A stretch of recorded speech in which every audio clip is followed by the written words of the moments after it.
Un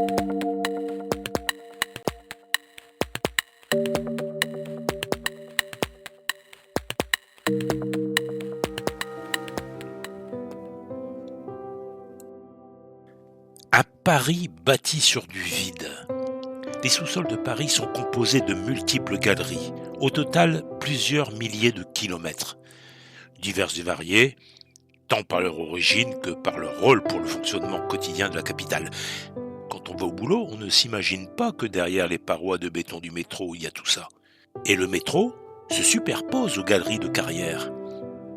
Parfois, une ligne de métro peut croiser une galerie de carrière, par exemple la ligne 9, avenue du président Wilson, la ligne 13, porte de Vanves, ou la ligne 12, rue de Fleurus et rue de Vaugirard, ce qui donne lieu à chaque fois à des détournements, percements d'une nouvelle galerie, au niveau des carrières, par-dessus ou en dessous, de manière à ne pas rompre la continuité du réseau. Le sous-sol de Paris, si l'œil pouvait en pénétrer la surface, présente l'aspect d'une éponge. On connaît les catacombes de Paris. Vous en avez entendu le nom et la réputation allant du gigantesque ossuaire souterrain aux fêtes clandestines qui peuvent y être organisées. Les catacombes existent parce que ont été exploités pendant des siècles les terrains sédimentaires qui se sont formés sur un sol qui allait devenir la capitale de la France. Le calcaire est issu des dépôts marins datant d'il y a 45 millions d'années environ. Sur ce fond marin se sont accumulés plusieurs mètres de sédiments et de boue qui sont devenus calcaire avec le temps. Le niveau des catacombes correspond à ce banc de calcaire qui représente la période appelée Lutétien, en référence au nom de Paris à l'époque romaine, s'appelait Lutetia. Au fur et à mesure du retrait de la mer, la faune marine a laissé des dépôts riches de fossiles dans les bancs de calcaire que l'on peut retrouver aujourd'hui dans le parcours des catacombes. Pourtant, c'est bien le calcaire lutétien dit pierre de Paris qui a fourni l'essentiel de la pierre de construction jusqu'au début du XXe siècle. Les catacombes remontent à la fin du XVIIIe siècle lorsque de grands problèmes de salubrité liés au cimetière de la ville entraînent la décision de transférer leur contenu sous terre. Les catacombes visitables s'étendent sur environ 1,7 km et sont situées à 20 mètres sous la surface. L'entrée se trouve à la place d'Enfer-Rochereau et la visite nécessite de descendre 131 marches.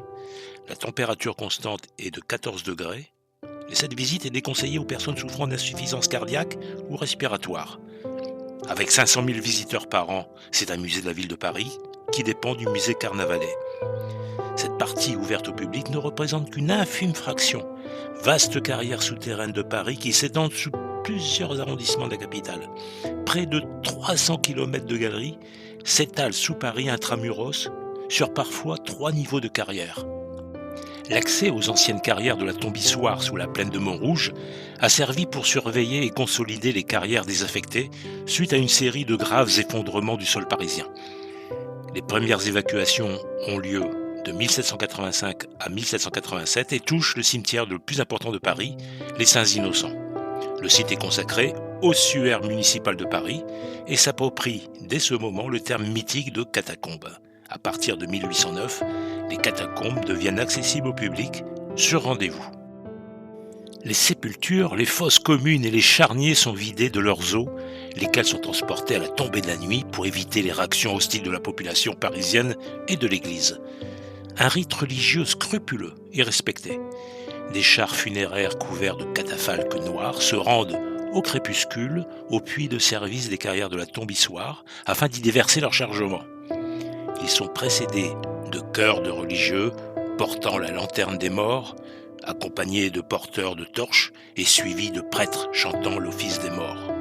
À la fin du parcours, le travail est plus brutal. Les eaux sont précipitées dans un puits d'extraction de pierre. L'ossuaire municipal des catacombes est l'un des plus grands ossuaires du monde. Un registre est ouvert à la fin du parcours pour recueillir les impressions des visiteurs.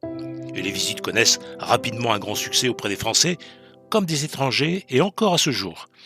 L'ossuaire accueille au fil des années de nombreux personnages illustres.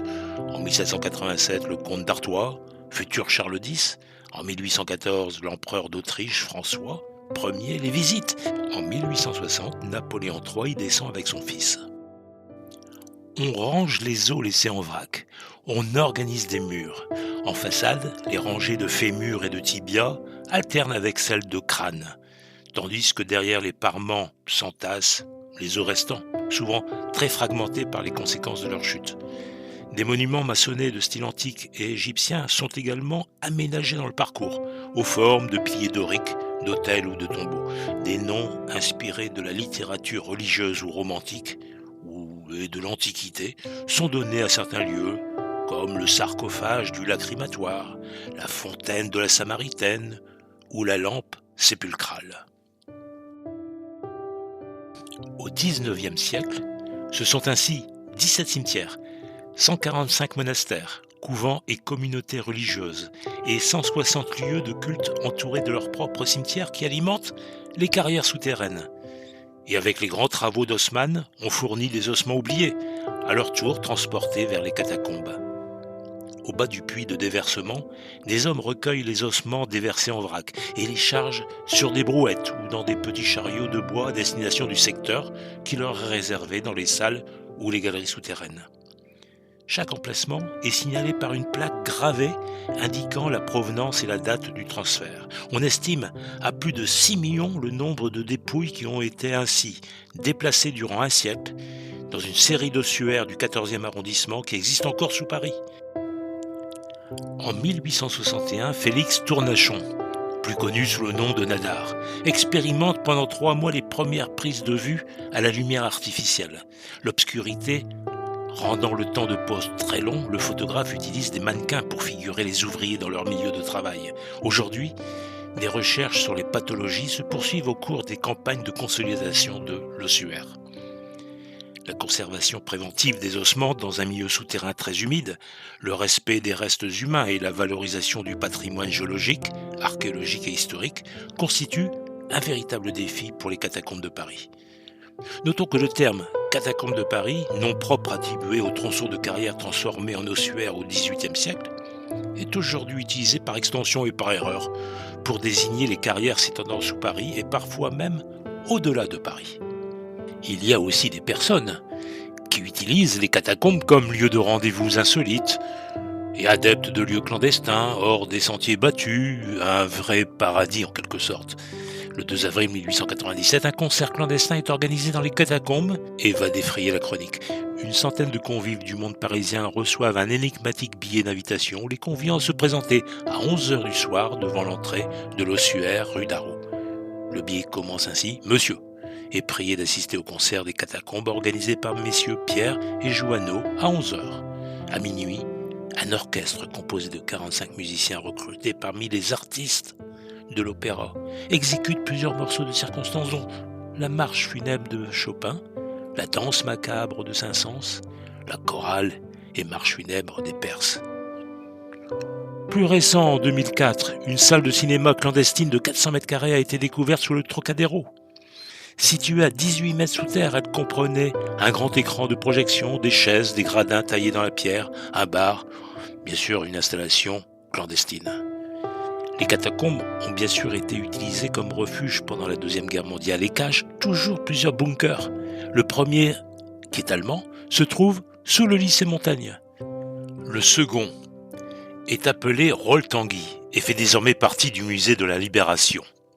Le dernier, qu'on nomme collaborateur, est dit Laval et se situe sous la rue des Feuillantines. Et en mai 68, ce sont les étudiants qui s'en servent pour esquiver la police. Le mouvement des cataphiles, ces explorateurs urbains passionnés, a redonné vie à ces galeries sombres, graffitis, sculptures et autres œuvres d'art, transforment ce lieu de mort en un espace de créativité, un Paris insolite. La petite entrée des catacombes se situe place d'Enfer Rochereau, à 2 pas du métro. Elle est discrète, mais bien indiquée. Une fois descendu les marches, un espace d'exposition temporaire raconte l'histoire des catacombes et du Paris souterrain depuis l'époque préhistorique où le site était immergé sous les eaux. Cette courte introduction plonge les visiteurs dans l'univers insolite des catacombes. En route, pour 2 km de parcours, le long de galeries chargées d'histoire. Au bout d'une vingtaine de minutes de marche, l'inscription « Arrête, c'est ici l'Empire de la mort » est gravée sur un atome, et cela marque l'entrée de l'ossuaire des catacombes de Paris. Le ton est donné. Cet avertissement fait écho aux indications lues au départ de la visite. Déconseillé aux personnes sensibles et aux jeunes enfants. Vous voilà prévenus, place aux frissons et au macabre. La traversée des catacombes est une véritable plongée au cœur de l'histoire, une immersion troublante, instructive et un brin sportive, avec le sentiment d'avoir traversé quelques siècles en moins d'une heure.